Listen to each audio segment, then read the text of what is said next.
Islam itu agama yang benar. Islam memangnya agama yang indah dan membawa manusia kepada jalan kebenaran, keselamatan, dan kebahagiaan di dunia serta akhirat. Untuk menjadi seorang muslim yang baik dan terhindar dari hal-hal yang merugikan atau membawa ke neraka, berikut adalah beberapa panduan penting. 1. Perkukuhkan akidah. Senantiasa mempercayai dan memahami tauhid keesaan Allah dengan mendalam. Jauhi segala bentuk syirik menyekutukan Allah, dan amalan-amalan yang bertentangan dengan Islam. 2. Perbanyakkan ibadah. Sholat 5 waktu. Jangan sesekali meninggalkan sholat karena ia adalah tiang agama. Puasa. Laksanakan puasa Ramadan dengan ikhlas dan penuh kesungguhan. Zikir dan doa. Senantiasa berzikir dan berdoa kepada Allah agar diberikan hidayah dan kekuatan. 3. Ilmu dan amal. Pelajari ilmu agama secara konsisten melalui Al-Quran, hadis, dan panduan ulama yang terpercaya. Amalkan ilmu yang dipelajari dalam kehidupan seharian. 4. Menjaga akhlak dan perilaku. Bersikap jujur, rendah hati, sabar, dan penyayang kepada sesama makhluk. Hindari sifat-sifat negatif seperti sombong, iri hati, atau memfitnah. 5. Jauhi dosa dan maksiat. Hindari perbuatan yang dilarang oleh Allah, seperti mencuri, berzina, minum arak, dan sebagainya. Bertaubat jika melakukan dosa dengan memohon keampunan dari Allah. 6. Menjaga hubungan dengan manusia. Hormati orang tua, ahli keluarga, jiran, dan semua orang tanpa mengira agama atau bangsa. Berbuat baik kepada mereka yang memerlukan dan elakkan menzalimi siapapun. 7. Bersyukur dan bersabar. Senantiasa bersyukur atas nikmat Allah, baik yang kecil maupun besar.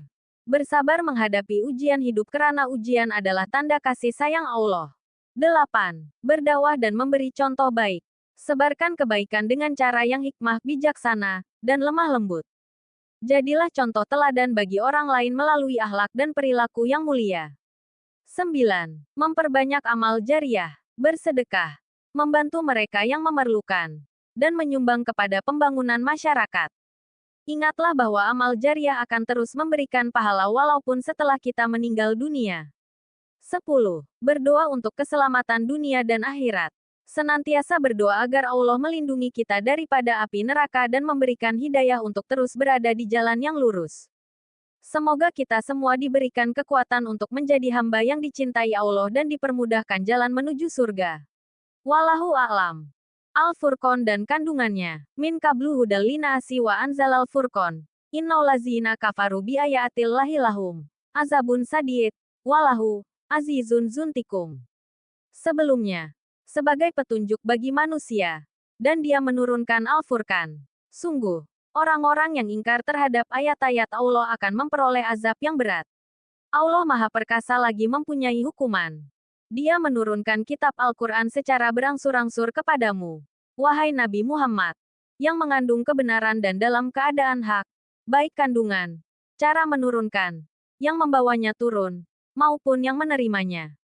Kandungan Al-Quran itu membenarkan wahyu-wahyu Allah dalam kitab-kitab suci sebelumnya yang pernah diwahyukan kepada para nabi dan rasul, yakni yang berkaitan dengan pokok-pokok akidah, syariah dan akhlak. Dan Allah juga menurunkan sekaligus, tidak berangsur-angsur, kepada Nabi Musa kitab Taurat dan kepada Nabi Isa kitab Injil sebelum turunnya Al-Quran.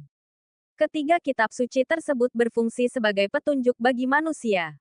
Dan Dia menurunkan ketiga kitab yang ditulis suci tersebut sebagai Al-Furqan yang berfungsi membedakan antara yang hak dan yang batil. Sungguh, orang-orang yang ingkar terhadap ayat-ayat Allah dengan menutupi tanda-tanda keesaannya, baik yang terbentang di alam raya, melalui kitab suci maupun fitrah yang melekat pada diri setiap insan, akan memperoleh azab yang berat. Allah Maha Perkasa yang tidak seorang pun dapat mengalahkannya, lagi mempunyai hukuman bagi orang yang mengingkari bukti-bukti keesaan dan kekuasaannya.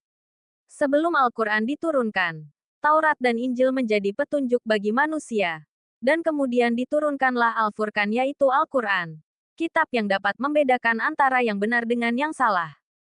Pada akhir ayat ini, Allah mengancam dengan azab yang pedih terhadap orang-orang yang tetap ingkar dan tidak mau tahu dengan kitab-kitab yang telah diturunkan Allah kepada para rasul.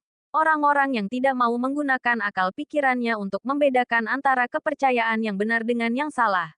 antara agama-agama yang diridai Allah dengan yang tidak diridainya. Mereka semua akan dimasukkan ke dalam neraka. Tidak ada sesuatu pun yang dapat mengubah keputusan Allah dan tidak ada yang dapat mengelakkan dan mempertahankan diri dari azabnya. Allah akan membalas segala bentuk keingkaran dan pembangkangan terhadap hukum-hukumnya serta mengazab pelaku-pelakunya dengan azab yang setimpal.